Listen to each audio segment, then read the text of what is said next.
One way to think about scientific questions is in terms of comparing different hypotheses or trying to understand the evidence that supports a given hypothesis. But what is a hypothesis?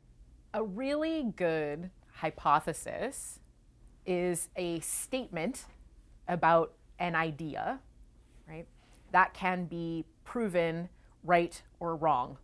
And proven right is very difficult. You can just accumulate evidence that continues to be in support of that idea.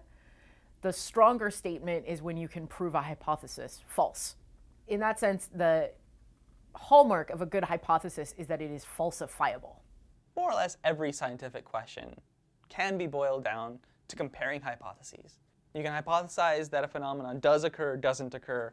You can hypothesize that a phenomenon occurs rarely versus commonly. Not everybody thinks of scientific questions as being a set of testable hypotheses like I do, but I think in essence, when people ask scientific questions, they are really trying to get at comparing this idea of how things occur, why they occur, when they occur, and all of those come down to asking and making a simple comparison of different underlying models. Now, of course, this is in biology, the underlying models are often unknown. We really cannot always model what's going on in biology.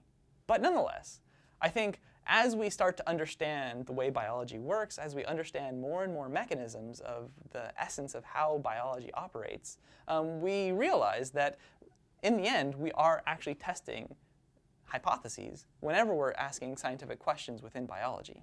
And I think that there's a healthy mix of hypothesis-driven and non-hypothesis-driven work to be done in the world. Not every experiment that you ever do will have a really strong hypothesis motivating it. In particular, a lot of work in the sort of what is there space is not hypothesis-driven, right? But how does it work should be hypothesis-driven.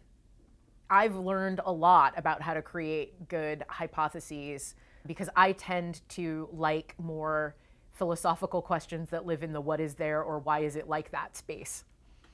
But if we're in that middle space of how does it work, it's really important to sort of commit to a specific idea such that you can use it to frame the experiments that you're going to do.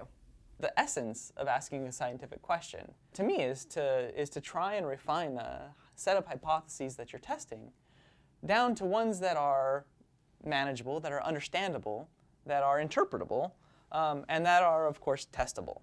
The way that you refine a hypothesis is as varied as the different types of scientific questions that one can ask. There isn't a single method for trying to come up with testable hypotheses. It's very extremely context dependent. But that doesn't necessarily mean that there aren't some general characteristics of what good testable hypotheses are. An example of a specific, testable, falsifiable hypothesis is local interactions between transcription factor 1 and transcription factor 2 cause transcription factor 2 to behave as an activator. That's a very specific statement, right? And we actually spent weeks figuring out what that sentence would be, right?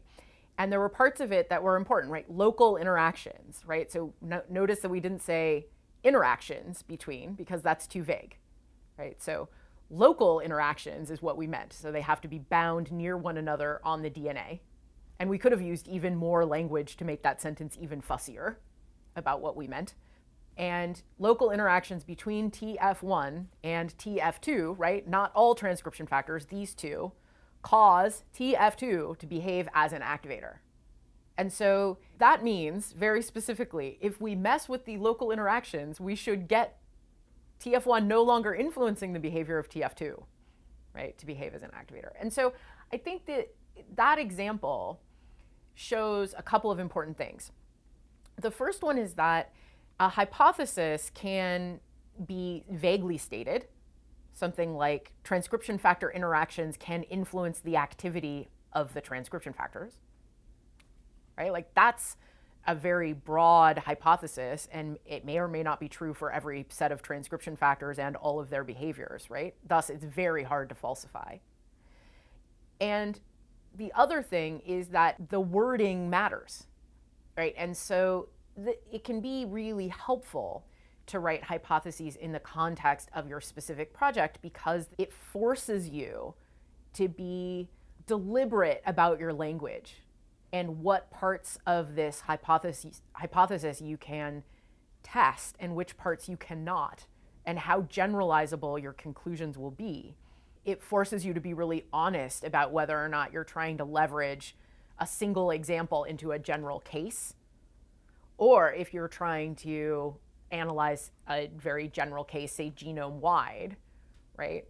Then you might need to articulate your hypothesis in terms of averages or correlations or something like that, as opposed to specific mechanistic interactions, right? So it's a cycle, right? You write down a hypothesis, you think about the experiments that you could do to test it, and then you think about whether or not those experiments really actually get to that hypothesis and try re-articulating your hypothesis until those things actually close a loop, like close an intellectual loop, to help you understand the limits of your ability to interpret your data. One of the big pieces of resistance around crafting a hypothesis is if you feel like being sort of for or against it is sort of equally probable, right? You don't want to like draw your line in the sand as this being your hypothesis because you think it's you feel pretty ambivalent about whether or not it's true.